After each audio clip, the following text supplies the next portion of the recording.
প্রিয়া, আমার সাধারণ দৃষ্টিকোণ চ্যানেলে আপনাদের সকলকে স্বাগত। আশা করি আপনারা খুব ভালো আছেন।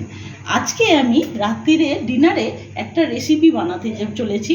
সেইটা হলো দই ঢ্যাঁড়স। তার দই ঢ্যাঁড়স বানানোর জন্য আমার ঘরে থাকা কিছু সামান্য উপকরণ দিয়েই আমি এটা রান্নাটা করব। দই ঢ্যাঁড়স বানানোর জন্য আমি নিয়েছি ঢ্যাঁড়স টুকরো করে, পেঁয়াজ বাটা, আদা রসুন বাটা, কাঁচা লঙ্কা বাটা, নিয়েছি টক দই, কসুরি মেথি, সাদা তেল একটু নিয়েছি রান্নার জন্য, চিনি, নুন, গুঁড়ো মশলার মধ্যে নিয়েছি হলুদ গুঁড়ো, জিরে গুঁড়ো, ধনে গুঁড়ো। প্রথমে আমি গ্যাসটা অন করে কড়াটা গ্যাসের মধ্যে বসিয়ে নেব।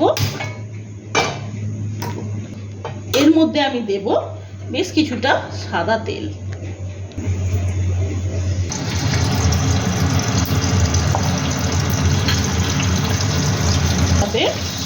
তেল গরম হয়ে গেছে। এর মধ্যে আমি তেলের মধ্যে অল্প সামান্য হলুদ আর একটুখানি নুন দিয়ে দেবো।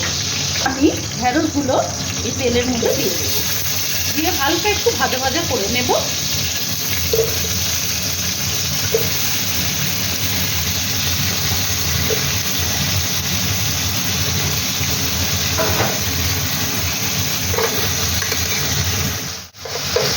ঢ্যাঁড়সগুলো ভাজা ভাজা হয়ে গেছে, আমি এবার এগুলোকে নামিয়ে নেব।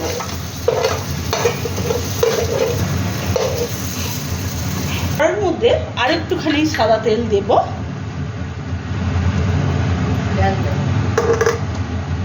তেলটা গরম হয়ে গেলে এবার আমি দেব এর মধ্যে পেঁয়াজ বাটা।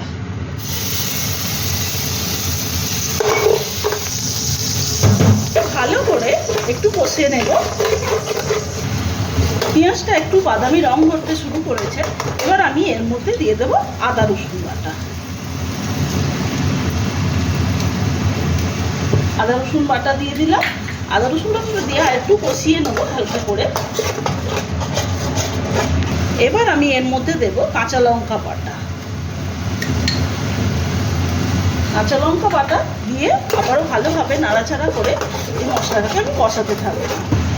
এবার আমি গুঁড়ো মশলাগুলো একে একে দিয়ে দেবো। প্রথমে দেব হলুদ গুঁড়ো, তারপরে দেব খুব সামান্য জিরে গুঁড়ো আর একটুখানি ধনে গুঁড়ো দিয়ে মশলাটাকে খুব ভালোভাবে কষাতে হবে। মশলাটা কষাতে কষাতে আমি এতে দেব সামান্য একটু জল দিয়ে আরও ভালোভাবে কষাবো। আর তার মধ্যে দেব অল্প একটুখানি চিনি, স্বাদটাকে ব্যালেন্স করার জন্য।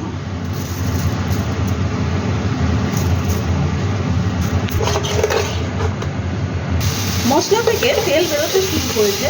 এবার আমি এর মধ্যে একটু সামান্য জল দেব, দিয়ে গ্যাসটাকে খুব কম আঁচ করে দেব। দইটা আমি খুব ভালোভাবে ফেটিয়ে নিয়েছি। নিয়ে এবার আমি এই মশলার মধ্যে দিয়ে দেব, দিয়ে আবারও মশলাটাকে একটু ভালোভাবে এবার আমি দিয়ে দেবো এর মধ্যে পরিমাণ মতো নুন দিয়ে দিলাম, দিয়ে আবারও কিছুটা জল দিয়ে দেব। এবার আমি এই ঢ্যাঁড়সগুলো এর মধ্যে দিয়ে ফুটিয়ে নেব। গ্রেভিটা ঘন হয়ে এসেছে। এবার আমি এটা নামানোর আগে একে একটু কাসুরি মেথি নিয়ে হালকা হাতের মধ্যে করে দিয়ে দেব। এবার এটা রেডি হয়ে গেছে। এবার আমি এটা নামিয়ে নেব। আমি নামিয়ে নিয়েছি। এবার এটা পরিবেশন করার জন্য পুরো রেডি হয়ে গেছে। আমার রান্নাটা এখানেই শেষ হয়ে গেল। এটা কোনো রুটির সাথে বা পরোটার সাথে খুব ভালো জমে যাবে।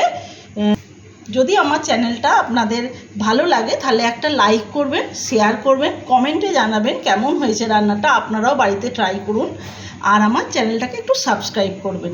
নমস্কার।